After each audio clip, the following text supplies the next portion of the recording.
அஸ்ஸலாமு அலைக்கும் வரஹ்மத்துல்லாஹி வபரகாத்துஹு. அளவற்ற அருளாளனும் நிகரற்ற அன்புடையவனுமாகி எல்லாம் வல்ல ஏக இறைவன் அல்லாஹ்வுக்கே புகழெல்லாம். அவனது தூய திருப்பெயரால் தொடக்கம் செய்கிறேன். அகிலத்தின் அருட்கொடை அண்ணல் முஹம்மது ஸல்லல்லாஹு அலைஹி வஸல்லம் அவர்கள் மீதும் அவருடைய வாழ்க்கையை பின்பற்றி வாழ்ந்த நன்மக்கள் நம்மவர்கள் மீதும் அல்லாஹ்வுடைய அன்பு கொள்ளப்படுமா. கேட்பதோரே, புனித நோன்பை துறக்கும் நிலையில் நாம் இருக்கிறோம். ஆம், நீங்கள் எல்லாம் அறிந்திருக்கின்றீர்கள்.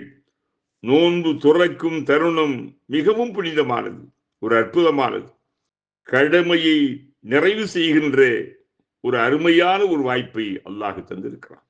ஒரு மகிழ்ச்சிக்குரிய தருணம் இது. ஆம், இந்த மண்ணுலகில் நாம் அடைகின்ற மகிழ்ச்சி காரணம் நோன்பு பல மாண்புகளை தனக்குள்ளாலே வைத்திருக்கிறது. ஆம், விசித்திரமா மிகுந்தது மட்டுமல்ல, ஒரு வியக்கத்தக்கதாகவும் அந்த நோன்பு இருக்கிறது. பாருங்கள், நாம் நோன்பு நோற்றிருக்கும் நிலையில் எவருக்காவது பசி எடுத்திருக்கிறதா, தாகம் ஏற்பட்டிருக்கிறதா?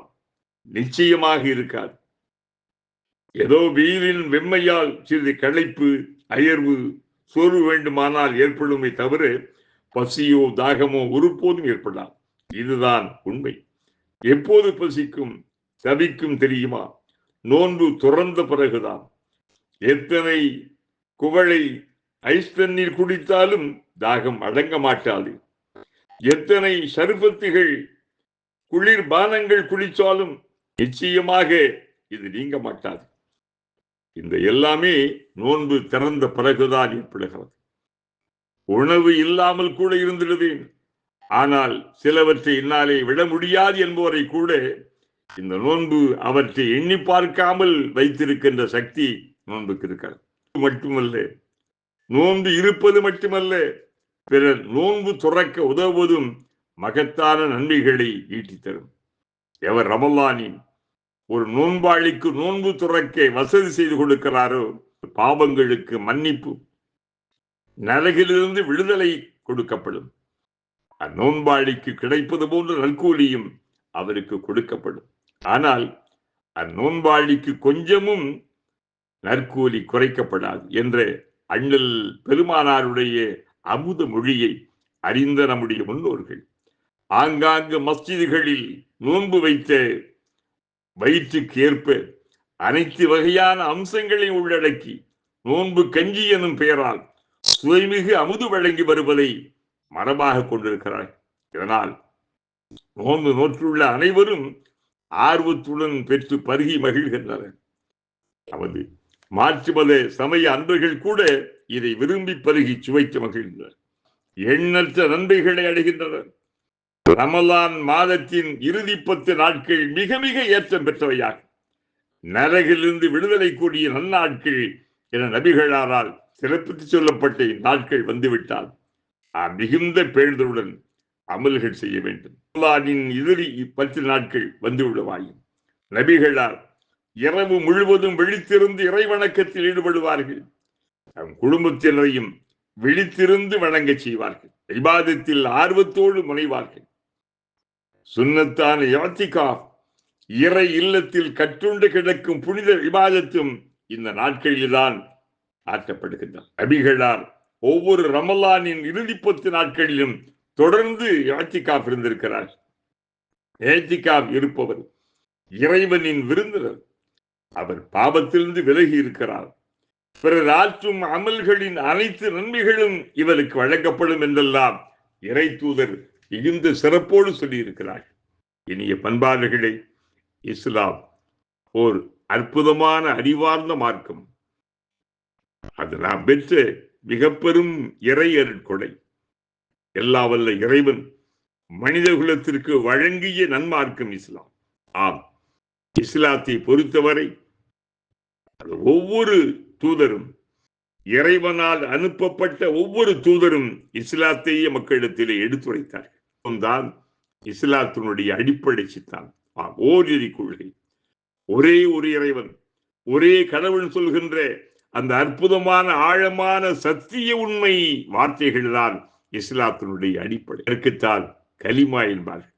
லா இலாஹ இல்லல்லாஹ், லா இலாஹ இல்லல்லாஹ், வழங்குவதற்குரிய இறைவன் எல்லா வல்ல அல்லாஹ்வை தவிர வேறு யாரும் இல்லை.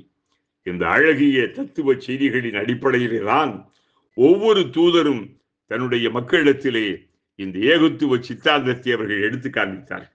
இனிய பண்பாளர்களே, ஒரு முஸ்லிமுடைய அழகு என்பது இஸ்லாத்தை அறிவதில் இருக்கிறது, அதை பின்பற்றி நடப்பதில் இருக்கிறது, அதை மற்றவர்களுக்கு பிறருக்கு சொல்லுவதில் இருக்கிறது. ஆம், ஒவ்வொரு முஸ்லிமும் இஸ்லாத்தினுடைய அழைப்பாளராக இருக்க வேண்டும். அதை தன் வாழ்க்கையில் யாம் பெற்ற மிக பெரும் பேறு என நினைக்க வேண்டும். ஏனென்றால் நாம் மட்டும் இறைநெறியை தழுவினால் போதாது, மற்ற மக்களும் இந்த இறைநெறியை அறிந்திட வேண்டும். இவற்றின் மூலமாக சத்திய உண்மை சித்தாந்தத்தை தெரிந்திட வேண்டும். இந்த உணர்வு நமக்குள்ளால் இருக்கணும். ஏனென்றால் இஸ்லாம் தூய்மையானது, பரிசுத்தமான வாழ்க்கையை உடல் ரீதியாக, உள்ள ரீதியாக, வாழ்வியல் ரீதியாக ஒரு தூய வாழ்க்கையை இஸ்லாம் மனித குலத்துக்கு தருகிறது. அது மனிதர்களை இருள்களிலிருந்து வெளிப்படுத்தி வெளிச்சத்தில் கொண்டு வரக்கூடிய, ஆம், அதைத்தான் குர்ஆன் மிக அற்புதமாக செய்து வருகிறது. அருள்மறை அல் குர்ஆன் மனித குலத்துடைய வாழ்வியலுக்கான வழிகாட்டி, இம்மை மறுமையின் வெற்றி திறவுகோல் இறைமறை குர்ஆன். இன்றைக்கும் கூட வாழும் ஓர் அற்புதம் இருக்கிறது என்றால் அது வான்மறை குர்ஆன் தான். அதை நாம் அடிக்கடி எடுத்து ஓதிவதோடு அதனுடைய பொருளறிந்து அதன் விளக்கம் தெரிந்து நாம் அதை தினமும் படித்து வர வேண்டும். ஒவ்வொரு முஸ்லிமும் குர்ஆனை அறிந்தவராக, தெரிந்தவராக இருக்க வேண்டும். அவற்றின் மூலமாக நம்முடைய முன்னோர்கள் அடைந்திட்ட அந்த சிறப்பை பெற வேண்டும். அந்த பாக்கியம் மிகுந்திட்ட ஒரு சமுதாயம், பொற்கால சமுதாயம். ஆரம்ப தொடக்க காலகட்டத்திலே நபிகளார் சொன்னதை போல அந்த பொற்கால சமுதாயத்தை மறுபடியும் உருவாக்க அருள்மறை அல் குர்ஆன், அண்ணல் நபிகளார் முஹம்மது ஸல்லல்லாஹு அலைஹி வஸல்லம் இந்த வாழ்வியலையும் பின்பற்றி வாழ்வோம். எல்லா வல்ல இறைவா, எங்கள் மீது அருள் புரிவாயாக. உங்களுடைய வாழ்க்கையை சிறப்பாக்கி வைப்பாயாக. ஒளிமயமான மார்க்க நெறியில் எங்களை அழைத்து போவாயாக. ரஹ்மத்திக யா அர்ஹமர் ராஹிமீன். அல்ஹம்துலில்லாஹி ரப்பில் ஆலமீன். அஸ்ஸலாமு அலைக்கும் வரஹ்மத்துல்லாஹி வபரகாத்துஹு.